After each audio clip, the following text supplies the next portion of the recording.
La prière universelle, nous l'appelons ainsi aujourd'hui. Elle s'appelle par d'autres endroits prière commune, mais son nom d'origine, c'est prière des fidèles. Des fidèles dans ce sens fidèles baptisés. Il y a quelque temps, Jean-Paul II avait écrit une lettre aux fidèles laïcs.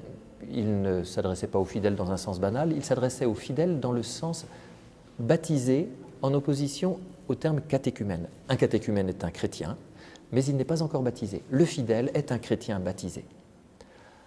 Dans la liturgie ancienne, et encore aujourd'hui dans certaines liturgies orientales, avant la prière des fidèles, avant la prière universelle, le diacre disait « Ce moment est redoutable, que les catéchumènes s'en aillent ».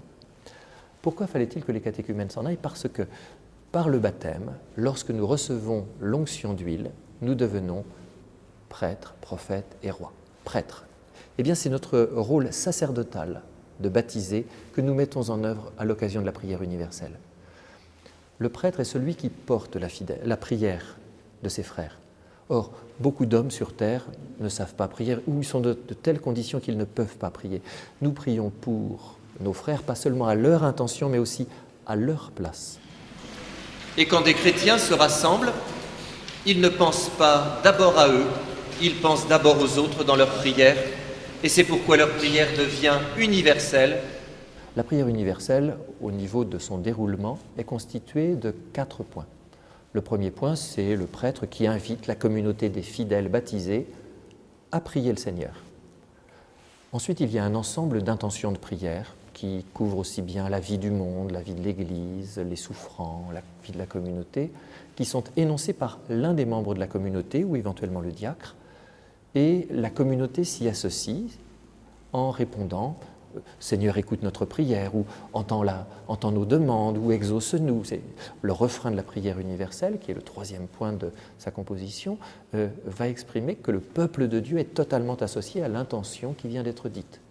Et puis le 4e temps, c'est l'oraison du prêtre qui, en très gros, dit « Seigneur, on t'a dit tout ça, alors exauce-nous s'il te plaît ». Cette année, c'est l'année de l'Eucharistie. 250 évêques sont réunis à Rome à ce sujet.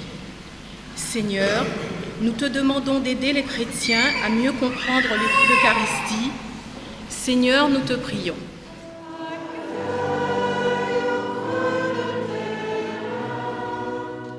Pour bien mettre une prière universelle en œuvre, il faut avoir, j'allais dire, dans une main les textes de la Bible proclamés ce jour-là pendant la célébration de l'Eucharistie et dans l'autre main le journal, ou alors avoir présent aux oreilles les nouvelles du jour, parce que cette prière touche l'aujourd'hui de la vie du monde. Ce ne sont pas des intentions théoriques, parce que l'Évangile ce n'est pas quelque chose de théorique, c'est quelque chose qui s'applique concrètement là où nous sommes. Prenons un exemple qui est pas si récent, que tout le monde cependant a en mémoire, le tsunami. Qui, à l'occasion du tsunami, n'a pas prié pour toutes ces personnes qui ont été prises là-dedans? Oui, c'est notre rôle de chrétien de prier pour ce qui est à jour. Encore faut-il que le chrétien soit conscient de ce qui se passe dans le monde. Donc nous avons un devoir d'information pour faire monter justement vers Dieu la prière de tous ces frères qui ne peuvent pas toujours le faire. Hier matin, un tremblement de terre a fait plus de 18 000 morts au Pakistan et en Inde. Hier après-midi, une coulée de boue a fait plus de 1000 morts au Guatemala. Seigneur, nous te confions tous les pays qui n'ont pas eu ces problèmes pour qu'ils aillent aider les victimes. Seigneur, nous te prions.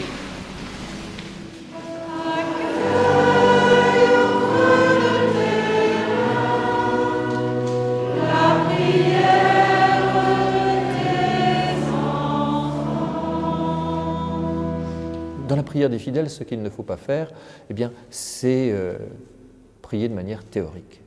L'Évangile, ce n'est pas une théorie spirituelle qui décollerait du réel. L'Évangile, c'est quelque chose de concret, qui s'applique à l'humanité telle qu'elle est aujourd'hui. Donc une prière universelle s'applique à des personnes. Nous prions pour des frères qui ne peuvent pas toujours prier parce que la vie, les circonstances font que soit ils ne sont pas croyants, soit ils sont dans des circonstances de misère telles que la prière ne leur est pas possible.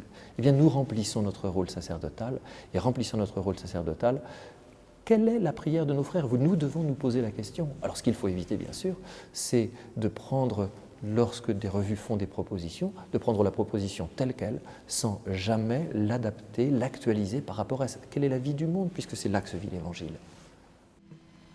C'est la première messe de l'année organisée pour la catéchèse.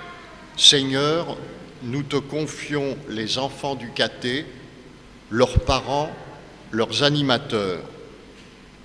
Pour qu'ils vivent ensemble dans la joie de l'Évangile, Seigneur, nous te prions.